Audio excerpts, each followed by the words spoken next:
Hallelujah,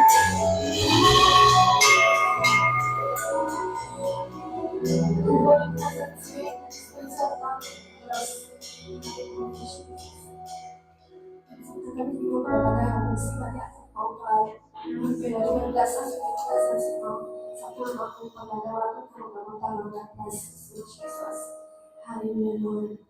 Kita mo pinapasalamatan sa ngalan ng Panginoong Jesus. Amen!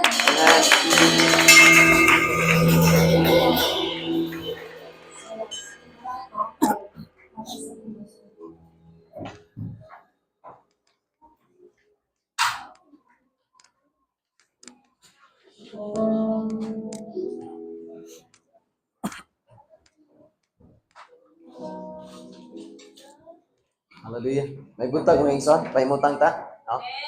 Let's get to worship the Lord. Pinagi sa pagpaminaw sa iyang hambalaan nga mga pulong. Now, dili gyud aksidente nga nata karon, isa ni sa plano sa Ginoo, no? Nga magkitay ta. Ang uban, no, labi na mong apo, no, na si medyo dili maayo ang iyang gibatik sa iyang tiyan. Pero uban pa, no, na magagipangbati sila nga panglawas, no? Before to padayon mga igsoon, no, adto sa mga pagampo, prayer for the sick, o sa tanan mga nagbaluyahon, no, labi na sa pang spiritual nga aspect, atong iduol diya sa Ginoo mga igsoon. Tanan na to makaluyahon karon nga kabuntagon, no. Iya here ilalom sa balaan nga presensya sa atong buhi nga Ginoo. Ug atong idukot tong mga ulog, atong ideklarar nga atong madawat ang atong portion nga gi-prepare sa Ginoo nining adlaw. Father God, we come before you, Lord God, continually, Lord, among submit nga among kaugalingon, Ginoong Dios. As you have said, oh God, nga ang tinuod nga pagsimba mao ang pagpanugyan sa mga kaugalingon lawas. Ingon nga buhing halad diha kanimo Ginoo. Ibalik namo, oh God, ang tanan Ginoo pagpasalamat, ang tanang Lord, pagsalig, paglaom diha kanimo lamang, oh God. Lord, sadyang ikaw magasulti, kinaagi sa imong mga pulong, Lord, ablihan mo Ginoo ang among mga pangunahuna ug kasing-kasing Ginoong Dios. Ang dama matagusa alang sa maayong mga plano, mga butang nga imong gi-prepare alang kanamo Ginoong Dios. Lord, we declare, Father God, victory, healing, and deliverance, O Lord, in the mighty name of Jesus. Lord, sa tanang adunay balatian karon Ginoo, among giampo Ginoong Dios gikan sa ulo hangtod sa talampakan, O God, ang kaayuhan gadto kanila Ginoo. Kumpleto nga kaayuhan Ginoo, pinaagi sa gahom sa ngalan ni Ginoong Hesus. In Jesus' mighty name, and we rebuke even tanang klase sa balatian. Labi na kang Maxine, O God, nga nasa hospital karon Lord. We pray for healing in Jesus' name. Ang tanang tambal nga giturok, O God, sa iyang lawas, Ginoo, mahimong instrumento alang sa kaayuhan, ikaw mag-bless, Ginoo. O God, sa tanang tambal nga gitake, Lord, sa mga doktor o nurse, O God, Lord, ikaw magagamit kanila, Ginoong Dios, alang sa kompleto nga kaayuhan ni Maxine, O God. And Lord, we pray also, Father God, financial provision, and even Lord, sa tanan nga adunay mga panginahanglan karon Ginoong Dios, Lord, nagasaad ikaw sa imong mga pulong, ikaw ang Dios nga maga-provide sa tanan mga panginahanglan, O God. Lord, you are our great physician. You are a mighty provider, O Lord. O kanimo lamang among gisalig ang tanan Ginoong Dios. Sa tanan nga adunay balatian o sa tanan adunay panginahanglan Ginoo, ikaw ang labaw sa tanan Ginoong Dios. Your name is more than enough, O God. Your name is Lord Jesus, O God, nga walay makalabaw, walay makatupong kanimo Ginoong Dios. Busa ikaw ang labaw na mong gikinahanglan karon, O God, nini nga kabuntagon Ginoong Dios. Lord, nini nga adlaw, Father God, ang pulong nga among pagapaminawon Ginoong Dios, magahatag na magkusog, magagbuhi sa among mga espiritu kalagaw, God, ug magalig-on sa among pagtuo Ginoong Dios. Father, this morning, the word nga nagahimo sa tibuok universo is about to be preached, O Father God, sa mga kasing-kasing o kini among himon kinabuhi, Ginoong Dios. As you have said, Lord, man shall not live by bread alone, but by every word that comes out from the mouth of God. Lord, open our ears, Lord. We want to hear you, Father God. Open our eyes, O Lord. We want to see you, Father. In Jesus' mighty name, O Lord, we receive our portion. Amen and amen. May buntag mga igsoon. Once again, salamat kay Ginoo, no, sa maayong higayon o sa kinabuhi nga gihatag ni nato, no. Pasalamat Miss Tibok Simana, no, ni Nanay. Actually, na mga daghay activities. Siya mismo doon sa mga ipangbati doon sa panglawas, no. Siguro sa mga sa panahon karon, no. And then aside bigid niya na na sa edad. So magkaluya magid ang lawas, pero atong kalag ang atong espiritu mga igsoon kanunay nangandoy Dios Ginoo. na ay tinuod nga kapahulayan sa atong spiritual nga kinabuhi. Amen. Diya sa presensya diya sa balaan nga presensya sa Ginoo. Now, ang mahinungdanon mga igsoon nga ang pulong nga diin ato nadawat dili ni mawala sa tong kinabuhi, dili ni kawaton o dili ni tukaon lang no sa mga langgam. Yes, kadalanan, no? Dili ni kawaton lang sa kaaway. Ang buhi nga pulong sa Dios nga atong na-receive mamuhat ni sa tong kinabuhi, no? Mo transform sa dagan sa tong pagkinabuhi dinhi sa kalibutan. Okay, balot mga igsoon ang tanan lumalabay lamang, pero ang mga butang diin nga gibuhian sa Dios labi nang iyang mga pulong igsoon dili ni mobalik kaniya nga kawang dinhi kabuntagod. Now, let's worship the Lord. Mga igsoon tablihon natong Bible, Book of Isaiah chapter 55. Isgutan nato ning pulong sa Dios mga igsoon. The word of God nga diin iyang gisulti. Now, actually igsoon, doon ay mato sa Book of Timothy, yung said all scripture naghisgot og kasulatan. All scripture gisulat uban ang lamdag sa Dios. Pero doon ay pulong mga igsoon nga wala na isulat nga diin nigula mismo sa baba sa Dios. Mato pa niya sa Book of Matthew chapter 4 nga doon nagay pulong gagikinahanglan sa tao. Mato pa niya man shall that live by bread alone, but by every word that comes out from the mouth of God. Doon ay pulong nga gisulti, no, veracious authority nga din dito ta nailalom usa ka otoridad sa Dios, otoridad sa pulong nga bisan kinsa sa ato mga igsoon na ilalom niya ng otoridad. Bisan unsa atong posisyon dinhi sa kalibutan, unsay atong naabot dinhi sa kalibutan, pag abot dinhi nga pulong mga igsoon, ang tanang tuhod mato pa magaluhod o tanang dila magasugid. Ang kining pulong nga diin uban sa Dios sukad pa sa sinugdanan o pinaagi kaniya for by him and through him all things were created. Kini nga pulong mga igsoon diha ta napailalom. Mo'y naggobyerno sa atong kinabuhi, mo'y naghipos sa atong pagkinabuhi dinhi sa kalibutan. Kung wala ni nga pulong maabot sa atong kinabuhi, ambot og asa ta padulong ug unsa atong kinabuhi karon. Amen. Now, matupad sa Book of Isaiah chapter 55 sugod sa verse 10 and verse 11 mga igsoon, matupad niya dinhi kay maingon nga ang ulan ug ang niebe managpanulo gikan sa langit ug dili kini mobalik didto apan magabubo sa yuta og mahimo niini nga manalingsing. Magabubo sa yuta og ang magahimo niini nga manalingsing og mogamot og magahatag sa binhi sa mga magpupugas og tinapay sa mga kumakaon. Verse 11, sa ingon niini mauman ang akong mga pulong nga mogula gikan sa akong baba. Kini dili mobalik kanako nga walay kapuslanan, kun dili kini tuman sa akong gikahimutan o kini magapauswag sa butang nga tungod ni ana kini akong gipadala. The purpose nga nung gipadala sa Dios ang iyang mga pulong mga igsoon. Mga pulong nga dili mo balik niya nga empty. Kundi mga pulong mga igsoon nga mutuman sa iyang katuyuan. The purpose nga nung gipadala niya ang mga pulong mga igsoon para nga kini mamunga sa imong kinabuhi. And then ikaduha mga igsoon, mutuman sa katuyuan sa Dios. Sa iyang purpose o sa iyang katuyuan, sa iyang mga plano sa atong matagusa. And then, nini nga buntag mga igsoon, musugot kag sa dili. Doon ay pulong sa Dios nga miabot sa imong kinabuhi. Usa ka adlaw niya na. Pulong mismo sa Dios.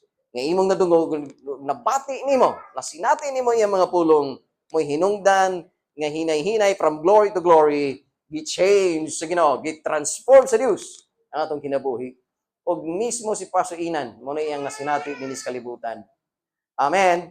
Now, mato pa siyang mga pulong mga igsoon, kay yang gikumpara ang ulan para ato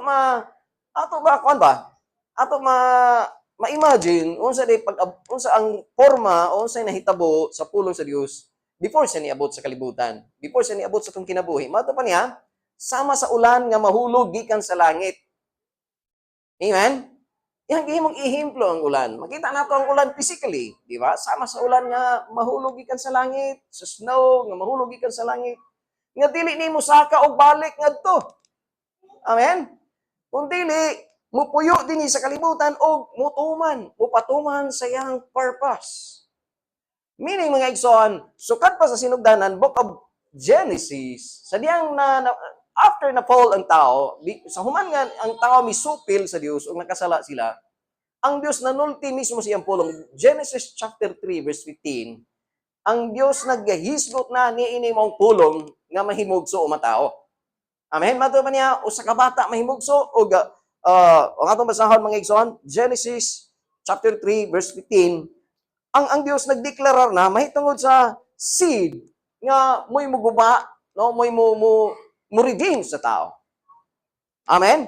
Mato pa niya sa book of Genesis chapter 3 verse 15. Isa din siya, and I will put enmity between you and the woman, and between you, your seed and his seed.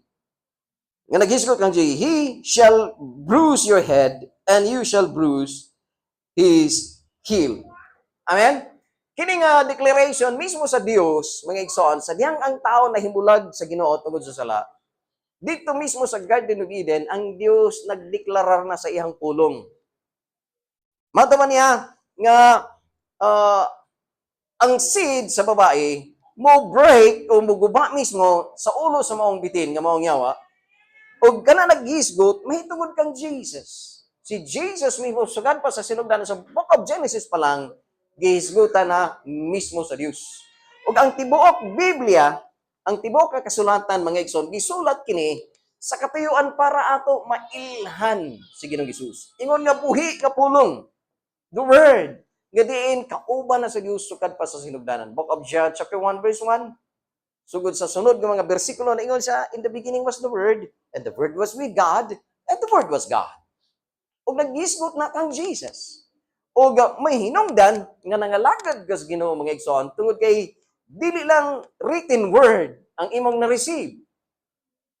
Dili lang sinulat nga pulong, kundi pulong nga gisulti mismo sa Dios. Spoken word. Amen. Usa ka pulong nga din migula mismo sa baba sa Dios. O diha ta nabuhi mga igsoon. Tinuod yun ang gingon sa book of Matthew chapter 4 nga dili mabuhi ang tao pinaagi sa pan lamang. Kung dili mabuhi sab sila pinaagi sa mga pulong nga migula mismo gikan sa baba sa Dios. O kini nga pulong niabot sa imong kinabuhi. O tinuod yun ang gingon sa Dios nga dili mobalik niya kini nga pulong nga kawang. Kung dili muhimo sa iyang katuyuan sa imong kinabuhi karon. Now, ang rason, mga igsoon, nganong nangalagad ta sa Dios. Ang rason nganong bisan pag daghay struggle ani nga Christian nga kinabuhi. Daghay struggle, di ba? Daghay weaknesses, natay mga kaluyahon, natay mga diferensya. Pero still nangalagad gyapon ta sa Ginoo, naglaom gyapon ta sa Dios. Buhi gyapon ang atong pagtuo. Bisan in spite sa mga daghan kayo nga mga challenge sa kinabuhi. Daghay mga giagian nato mga igsoon nga di naluya ta. Normal man ang maluya, di ba? Pero mga igsoon, nilahutay gyapon ta sa pagpangalagad ko kay dili lang pulong nga sinulat ang atong nadawat. Dili lang kining pulong nga naisulat lamang kundi ang atong nadawat buhi nga pulong mga igsoon. Gagisulti mismo sa Dios, gikan mismo sa baba sa Ginoo, mato pa niya dili mo balik niya nga kawang lang. Amen. Now, karon nga adlaw, Domingo mga igsoon, sa imong kinabuhi, imong nadawat ang iyang pulong, nga dili lang gikan nining basahon, kundi dili pulong mismo nga buhi. Nga imong naitisok sa imong kasing-kasing karon. Nga mo buhi sa imong paglaom. Amen. Mato pa niya, kay ang ako mga pulong kay sama sa ulan nga mahulog gikan sa langit. Ang ako sa mga pulong dili mo balik na ako nga kawang. Bisan pa kini nga adlaw igsoon, nga imong na-receive ang pulong sa Dios. Dili ni mahimong sayang sa imong kinabuhi. Bagkus mga igsoon, masinati nimo ang bag-ong butang nga buhaton sa Dios. Amen. A new thing nga manghitabo sa imong kinabuhi. Nga mo pauli ta sa atong panimalay nga doon natay bag-ong butang nga na-receive, nadawat diya sa Ginoo. Nga mo sinati taw bag-ong pagkinabuhi, bag-ong nga paglaom, bag-ong butang nga gibuhat sa Dios. Tungod kay tinuod lang igsoon, buhi ang iha mga pulong. Amen. The word of God is living and active. Aktibo gyud ang pulong sa Dios. Og Mato pa niya, matagpulong iyang gibuhian, mga igsoon, doon na ni tuyo, mga igsoon. Matagpulong nga atong nadungog karon. Actually, si Pastor Inan, gigamit lang eh. Nang iabot ka niyang mensahe, mga igsoon, tungkol kay, na mga religious ng mga tao, nga ilang giangkon ang Biblia. Nga ila daw. O ang mga pastor nga nagwali, nangwan lang, no? Nang dawat limpyo. Pero actually, mga igsoon, kini maong basahon o libro, composed of paper and ink. No? Papel o ink. Ang wala na sayri sa mga tao or sa mga relihiyosong mga tao mao nga ang mahinungdanon di kining maong pulong nga gisgutan dinhi. Ang pulong tungod kay ang pulong buhi mga igsoon. Dili kini maong libro. Og sila may nag-arrange, sila may nagsulat ani o sila may naghimo o nag-publish ani maong basahon mga igsoon. Ang mahinungdanon ang sulod o ang mga pulong nga nadinhi mga igsoon nga naghisgot mahitungod yan ang buhi nga pulong nga miabot sa tong kinabuhi. Actually, igsoon, daghay Bible sa balay. Ay, nagtuo ko sa inyong balay mismo, daghay Bible ito. Kasi nipaay na tong Bible na to, di ba? Gipang-abugan na lang. Pero ang pulong nga naisulat niya itong maong basahon, mga igsoon, wala moabot sa kinabuhi sa tao. Wala gi-welcome sila mga kasing-kasing. Wala na muhat. Tungod kay ang ilang pagtuo, mga igsoon, taman ra nining papel o ink ang mga pulong. Ang pulong, mga igsoon, buhi. Ang pulong dunay purpose. Ang pulong nga imong nadawat, mga igsoon, dunay katuyuan sa imong kinabuhi. Dunay plano. Diya sa imong kinabuhi. Balikon na to, mga igsoon, ang iyang ingon sa Book of Isaiah, nga kay ang akong mga pulong sama sa ulan, kay maingon man nga ang ulan ug ang niebe na nagpanulo gikan sa langit ug dili kini mobalik didto apan nagabukbo sa yuta ug magahimo nini nga manalingsing ug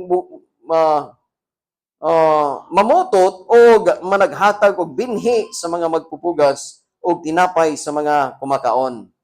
So verse 11, sa ingon usab niini mauman ang akong mga pulong nga magula gikan sa akong baba kini dili mobalik kanako nga walay kapuslanan kun dili kini managpatuman sa akong gikahimutan o kini managpauswag sa butang nga tungod niya na kini akong gipadala.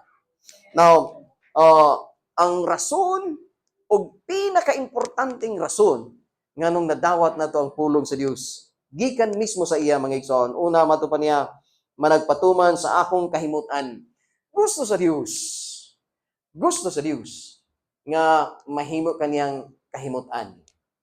Mahimong nabitong atong doon natay kinabuhi nga makapahimuot ngadto niya. Mato pa ni Paul nga kinabuhi nga iyang gikahimutan. Ang tinuod nga pagsimba nga pleasing to him or makapahimuot ngadto niya mga igsoon.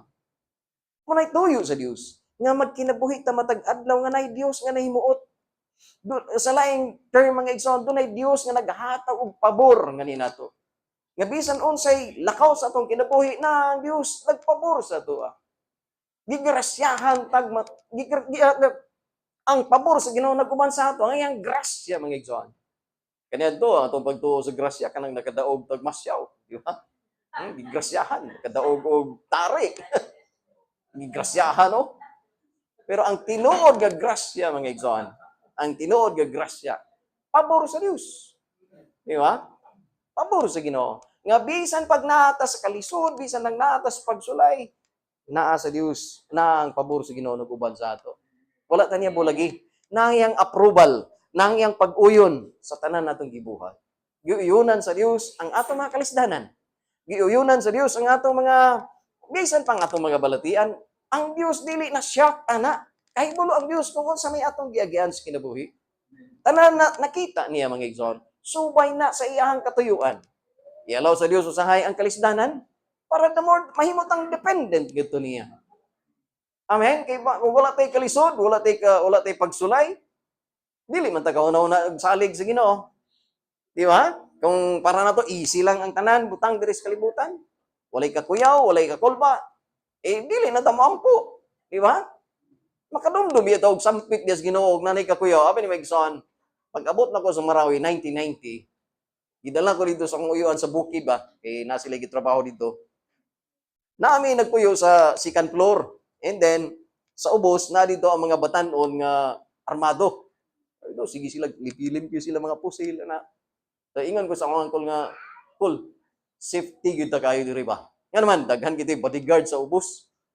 Armado, nagka-importe ng uban, no? Armado gyud, no? Ato man ang daghan kita mga security sa ubos. No? Alert kayo. So, safety kita diri. So, safety ba kamo nga atbang masalik. Kana karong gabi sulungon ni sila kada sila irido. So sulungon sila karong gabi moagi sa lake. So actually yung igsoon pagkadungog na ko adto nga sulungon day sila kay na sila kontra. Wa na ko katulog anang gabi. Kay gabi na og hadlok niya og sulungon sila niya nga among armas martilyo ra og gabas. So wagi mi kalaban-laban. No, so nahinumduman ako ang akong memory verse. Ay ha pa ko kahinumdum adto mga igsoon. May gani ina ako'y memory verse. Sa high school sige man kay Christian man akong eskwelahan. So na ako'y Psalms 23 verse 1 rapod. Wa lagi sumpay. The Lord is my shepherd and I shall not want. Mora po na akong balik-balik. Wa na po verse 2. May gani kinaabo ko ingon na sige gugyaw yo. The Lord is my shepherd. I shall not be one. Then, actually, so, naigahom ang pulong sa Diyos, no? Naigahom. Nakapahulay ko gihapon. Bisan no, madungog na mo itong kanang bitaw, ikak, bitaw na nilang mga kuhan, garan, ako maginagtingog.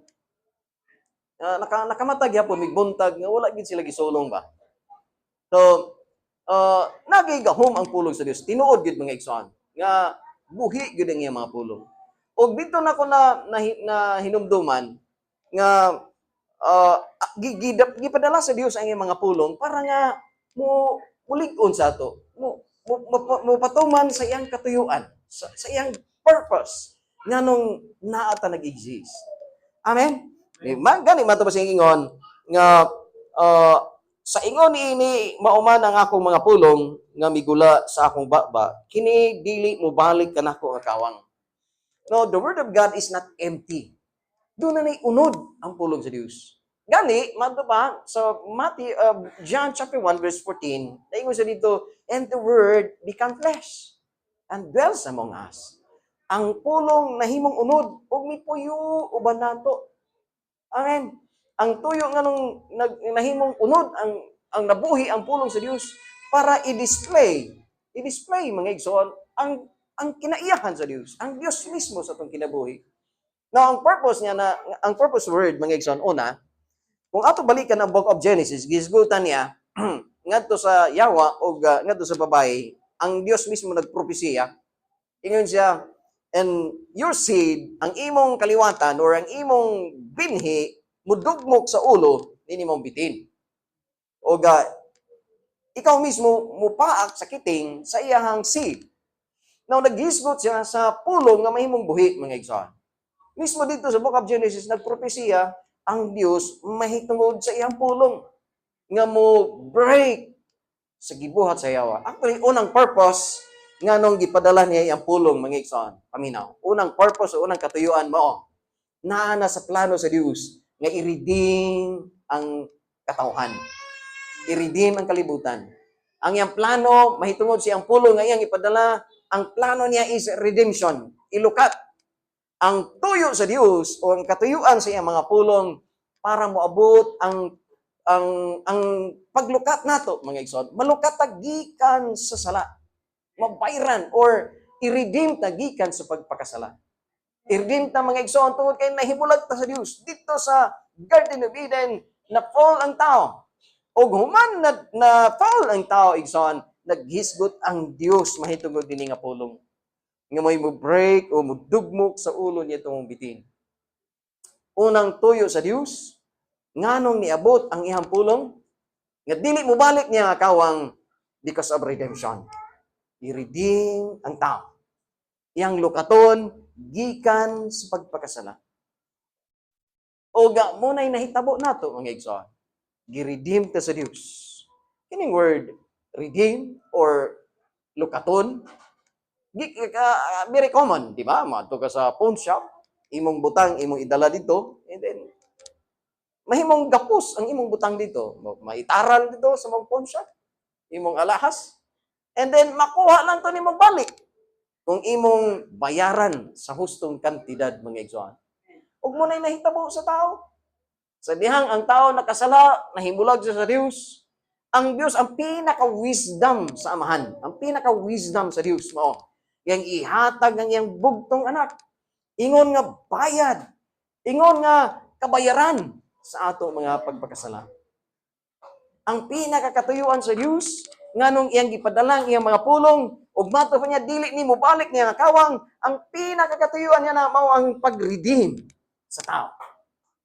Amen. Para nga kita malukat.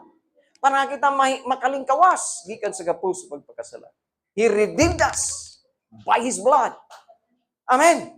Redemption mo'y unang tuyo sa Dios nganong iyang gipadalang iyang bugtong anak mga igsoon, ang iyang pulong mismo. Mado pa niya maingon man nga akong pulong nga miabot dinhi sa kalibutan, dili mo balik niya nga kawang. Tungod kay ang tuyo niya na mao ma-redeem ang tao.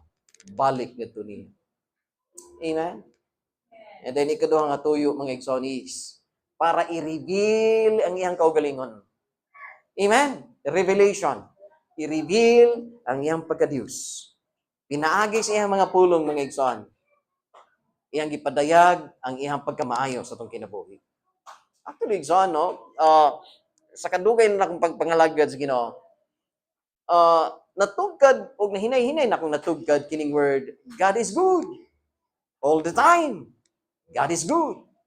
Og nahimo na ako ng real sa akong kinabuhi sa daghan nga panahon mga igsoon nga nakasinati ko og dili maayong butang. Makasaksi ta og mga panghitabo sa kalibutan, dili tanan maayo. Dunay baha, dunay bagyo, dunay kalisod, dunay giyera. Ug makita nato sa itong palibot mga igsoon nga dili tanan maayo ang panghitabo. Di ba? Naay kakuyaw, dunay disgrasya, dunay sakuna, ug mahitabo gyud nga wala nato gina-expect ang uban. Di ba? Dunay mga trahedya nga wala nato nagapangandaman. Iabot lang. Dunay kaguol, dunay kasakit, dunay kagutom, dunay kamatay, ug kana common kay nga atong nakita dinhi sa kalibutan. And still, ang mga katawo sa Dios nagingon, God is good all the time. God is good. And then, real sa atong mga mata, makita nato nga dili tanan maayo ang nanghitabo. If God is good, nganong nahitabo man nga dunay kadautan? If God is good, nganong makita man nato sa atong mga silingan nga dunay mga drug addict, dunay nga daot sa drugs. Actually, son, isa sa mga gatherings sa mga pastor, dunay mga prayer meetings sa mga pastor, isa sa pinaka-priority nga prayer request mo, ang total healing sa mga drug victim. Tungkol kay doon ay mga drug victim, mga igsoon.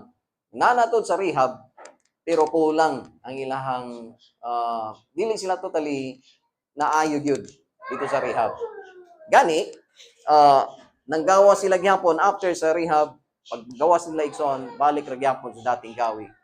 Tungkol kay matupay ilang rason, wala na si Digong, lahi na ang pamalakad, ang tanan nga mga kuan karon na malik. So isa sa mga prayer no sa mga churches mao. Actually dito sa rehab daw, doon na pa dito'y nagkalain-laing gigikanan. Doon ay anak sa pobre, doon ay anak sa dato, doon na pagi anak sa pastor. Nasa rehab. And then kami nga naminaw kay isa sa worker na dito, taga-rehab yun, MRP. Ingon silang, murag nasakit ni. Nabi anak sa pastor dito. So yes, walay imposible. Posible nga na mga anak sa Kristohanon. Gani, anak sa pastor. Biktima sa drugs. And then, especially ilang mga, kaya nag-share man sila ito, biriil ang mga tao nga biktima sa drugs. Lisod kayong idil. Lisod kayong ma-deliver. Bisan pag gamitan og balaod or gamitan pag doon na mga psychiatrists, doon na mga ingunana tungod kay kulang sila og spiritual, no? nanginahanglan og nagay spiritual nga ma-intervene mga igsoon. Doon ay mga pastors nga muhimo og mo perform o mga butang espirituhanon para nga kompleto gyud ang kayuhan. Amen. Now, makita nato mga igsoon nga kung may if God is good, anong giallow man niya nga dunay mga ingon ani, dunay sufferings, dunay katalagman. Kung maayo pa ang Dios sa tanang panahon, nganong dili man tanan maayo ang among nakita. Na may buhat sa yawa nga nakita. Actually, igsoon, bisan pag dili maayo ato na sinati, ang Dios magpabiling ginang maayo. Mo nay tinuod. Kay dinhi sa kalibutan nga atong gipuy-an, giharian ni kangit-ngit. We live a fallen world, mga igsoon. Kadi na ay yawa nga may naghimog kadaot. Mo na yung trabaho eh. Muhimo sa kadaot sa mga kinabuhi sa tao. O mo hinungdan mga igsoon nga dili tanan maayo ato nakita. Pero bisan pa man yana, ang Dios dili mahimong dautan. Ang Dios magpabiling maayo. Bisan pa ni sinati taw kalisod, ni sinati taw dili maayo, ang Dios dili mahimong dautan igsoon. Mo nang tinuod gyud ang giingon, God is good and all the time. God is good. Bisan pa dili maayo atong nakitaan, dili sa kalibutan, ang Dios dili mahimong dautan. Dili mahimong bakakon. Dili mahimong pakyas ang iyang mga pulong. So mala pa siyang gingon, kay ang akong mga pulong nga migula gikan kanako, dili mo balik na ko nga kawang kung dili muhimo ni sa iyang katuyuan diya sa imong kinabuhi. Mo na nga kanunay nanulti ang Dios, kanunay nabulong ang Ginoo. Aron nga atong kinabuhi bisan pa moagi tag kalisod. Dili nato kalimtan nga ang Dios wala mohunong nga namuhat. Wala mohunong nga mihimo sa iyang katuyuan sa atong kinabuhi. Amen. Now, ang written word, mga igsoon, mato pa sa Book of Timothy, all scripture, ang tibuok kasulatan, gisulat uban ang lamdag sa Dios. Ang tuyo niya na mga igsoon, para badlongon ka, sawayon ka, tudluan ka unsaon pag kinabuhi nga matarong. Written word. Apan, kining pulong nga itong gisgutan din spoken word. Dios mismo nga namulong. Yang girelease ang iyang mga pulong, direkta diya sa imong kinabuhi. Actually, igsoon, mawala man kini mong libro. Mawala man ning libro, mato pa sa ubang mga grupo nga bawion ang Bible, di nakakakitag Biblia. Ug mo sa ilang gikadlukan. Ngaon niya, basin og ang Biblia, dili na i-allow, wala na makita nga Bible. O panahon na to sa persecution. Pero ang tinuod nga Kristohanon, igsoon, na ay pulong nga na silang kinabuhi, nga wala nagpabilin, yun ang mga libro. Mawala man ning libro. Ang buhi nga pulong nagpuyo diha sa imong kinabuhi. Mawala man ning libro, igsoon. Bawal namang bubitbit aning libro. Ang pulong sa Dios buhi nga may naghipos sa ato matagusa. Amen. O kini nga pulong nagpuyo sa ato matagusa, nga dili nimo balik ngadto sa Dios nga walay katuyuan, walay kapuslanan.